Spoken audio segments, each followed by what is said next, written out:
Salut les amis, j'espère que vous allez bien. Vous avez la pleine forme. Bienvenue sur ma chaîne Sharp Officiel 2. Merci pour vos likes, vos partages. Abonnez-vous si vous n'êtes pas encore abonné. On a dépassé les 11 000. Elle est en train de faire son petit cheminement tranquille. J'ai besoin de vous, bien sûr. J'ai besoin de vos likes, vos partages, vos commentaires. Vous en faites déjà beaucoup et je vous en remercie du fond du cœur. On va parler de Bruno Le Maire et de sa dernière sortie. Dites bonjour à Bruno. Il est là. Je voulais un peu décaler aujourd'hui. Décidément, les vidéos avec Bruno, je pense qu'il va y avoir de plus en plus. Alors pourquoi je vais vous parler de Bruno Le Maire aujourd'hui? Tout simplement parce qu'il vient de nous en sortir une bonne. Il a dit qu'il allait y avoir une possible baisse d'impôts. Alors, ça a été repris par plusieurs médias et notamment le Courrier des Stratèges, qui est un média indépendant. Et je vous ai fait un petit résumé en fait de l'article que vous pouvez retrouver dans son entièreté sur le Courrier des Stratèges. Bruno Le Maire a annoncé une possible baisse d'impôts de 2 milliards d'euros en 2025, ce qui équivaut à une réduction. Écoutez bien, c'est un truc de dingue, c'est du jamais vu en France, hein, de 30 euros par Français. Avec 40 millions de foyers fiscaux en France, cela représente une moyenne, écoutez bien, c'est du jamais vu, record absolu, de 50 euros par foyer. Cependant, les modalités de cette baisse donc, ne sont pas encore définies.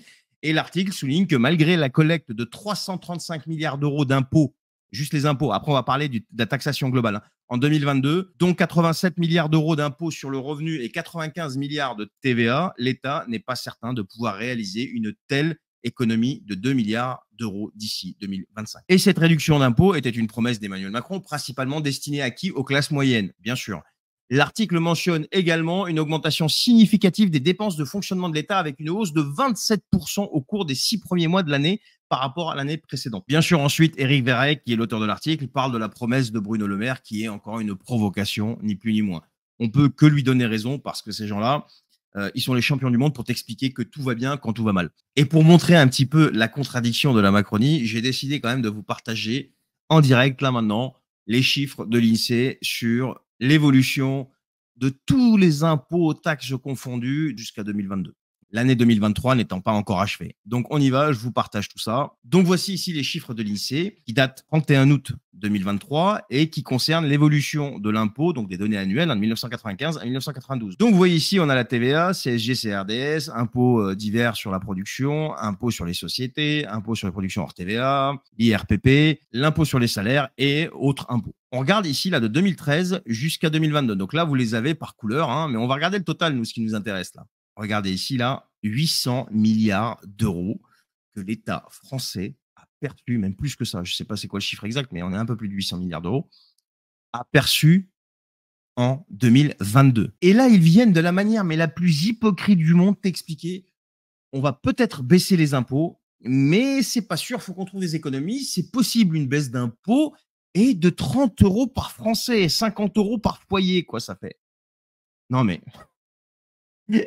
Vous voyez le délire? Vous voyez le délire? Tous ceux qui croient encore ces gens-là, mais expliquez-moi sur quelle base, sur quel fait vous basez encore pour pouvoir leur faire confiance. Je sais pas. Les chiffres sont devant vous. Vous pouvez le retrouver sur l'INSEE là.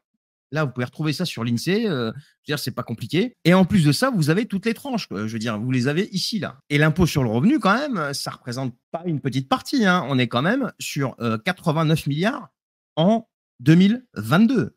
89 milliards. Mais c'est une folie. Donc, ils ont du mal à trouver 2 milliards et c'est possible, une baisse d'impôts, je sais pas quoi, alors que les gars, depuis, je veux dire, il est arrivé au pouvoir en 2017, ça n'a cessé d'augmenter. En 2020, ça a légèrement baissé, mais on est à des niveaux stratosphériques. Et là, en 2022, on a atteint des records. Et les types, ils viennent t'expliquer qu'il y a une possible baisse d'impôts, tout en sachant que je vous parle même pas des faillites d'entreprises dans lesquelles j'ai déjà parlé dans une autre vidéo. On atteint des sommets mais astronomiques là. Donc voilà les amis, ce que je voulais dénoncer dans cette vidéo, c'était pour mettre en lumière encore une fois je dirais cette hypocrisie, cette escroquerie, et je rejoins totalement Éric Verreek, qui est le patron du Courrier des Stratèges, quand il dit que c'est une provocation, et surtout, c'est une totale hypocrisie, ça n'engage que moi, ce ne sont pas les paroles d'Éric Verreek, c'est une totale hypocrisie, et moi je la considère même comme une escroquerie, parce qu'on ne peut pas aujourd'hui faire des fausses promesses à des gens qui galèrent, et tout ça à des fins électorales, et tout ça parce qu'on n'a pas le courage de dire qu'on a foiré, et c'est exactement ce qui s'est passé, et une majorité de Français n'est pas dupe, et ils le voient. Ceci étant dit, encore une fois, je vous remercie pour votre fidélité,